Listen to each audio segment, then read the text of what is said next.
police officers have unusual power. They can arrest you, shoot you. I think it would be important to be allowed to have a video record. But in the last few years, in all these states, people have been threatened or detained or arrested after recording the police. Radley Balko wrote a Reason magazine article about it. He joins me now. So, really locked up? Yeah, locked up, threatened. Now, in most of these cases, the people aren't actually prosecuted. The charges tend to get dropped before these cases get to trial. And I think because the people prosecuting these cases and the people who make the laws don't want the laws to actually get challenged. But it's a night in jail. I mean, it's... What does the arresting cop say? Well, in states that have these two-party consent laws, they rely on the old wiretapping laws, and they're claiming that police officers... We have a graphic of which those states are, and they do really impede reporting on government, these two-party states. Well, and then the claim is that police officers have a right to privacy while they're on the job, in public, exercising, let's face it, some pretty powerful responsibilities that we give them. I think that claim is ridiculous, but that's usually the charge. Now, they also say you're interfering with arrest or you're refusing to obey a lawful order if they tell you to turn the camera off and you don't. And I think those arrests are wrong as well. How does it interfere with the arrest? You're just recording the arrest. Well, it only interferes with the arrest if the police officer is bothered by the fact that you're recording him, and it's a ridiculous argument. But here's the thing. I mean, you may not go to jail for these charges, but they're going to take your camera. They're going to arrest you. You're going to be handcuffed. You're going to be put in the back of a squad car.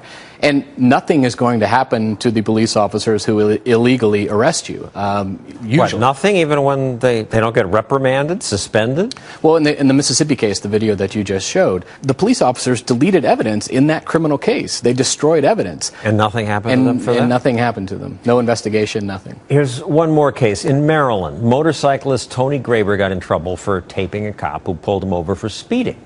Here's the clip. Get off the motorcycle. Get off the motorcycle. State police. See your hands. Put your hands up. Now, that was a little scary because it wasn't obviously a cop. It was just a guy with a gun. He did then say he was with the police. What happened? Well, in this case, Tony Graber didn't get arrested until he posted that video on YouTube. And once he posted it on YouTube, the state police, they raided his home. They came into his home early in the morning, guns drawn, confiscated a bunch of computer equipment, held him and his parents at gunpoint, arrested him. He spent several nights in jail. And he had felony charges hanging over his head for several months until the case finally got to court.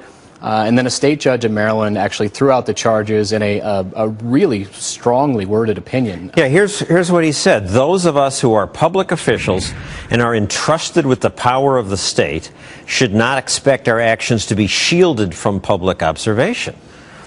Sed qui custodiet, I'm not going to try to do the Latin, but he ended with saying, who watches the watchman, which is something Plato asked. And it's a good question because these guys have big powers. I'm stunned that they can just do this and they went in this guy's home. Nothing happened to them? Well, that's really the double standard here, right? The prosecutor who charged him, the cops who raided him and arrested him, they were all wrong about the law and did real harm to him, and none of them are going to suffer any consequences at all. And I think that's really what the double standard is here. Now, one good thing about the new technology is it's never been easier to keep an eye on the cops. Yeah. In my cell phone has a camera here, and well, mine does too. And I'll just show you how easy this is. And I really think this technology is incredibly powerful as well as easy. Let's just get this rolling here. So right now I'm recording this. So I'm recording us chatting right now. And as I'm recording my conversation with you, this is actually live streaming up to a website called Kik, QIK.com.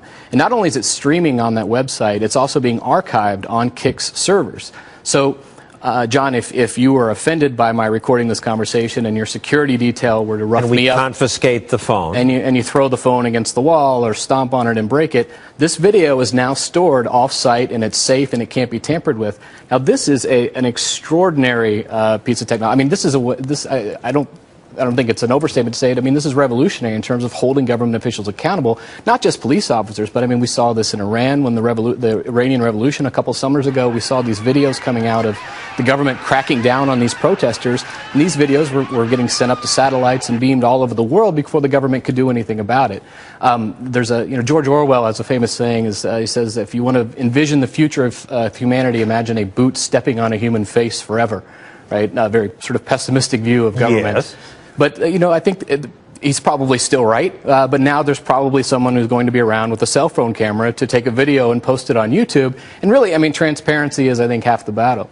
This little thing is a weapon against tyranny. It is. It absolutely is. And I think we should, I mean, not only should we sort of celebrate that technology, that we have this huge weapon against tyranny in our pockets, but we need to make sure that the laws protect the way we use it and that ensure that we can continue to use it that way. But Jim Pasco of the Fraternal Order of Police says we have to put some faith and trust in our authority figures. And it has a chilling effect, camera, on officers who are now afraid to act for fear of retribution by video. I mean, I think if you're a police officer and you're carrying a gun and a badge, you're holding yourself up to sort of a higher level of accountability. And if you're doing your job right, you shouldn't have anything to fear from citizens having video. It will probably help you more than it'll hurt you. And here's one example that happened just right outside the studio. A policeman charged a bicyclist with attempted assault. He claimed that the bicyclist just rode into him on purpose. But then this video turned up.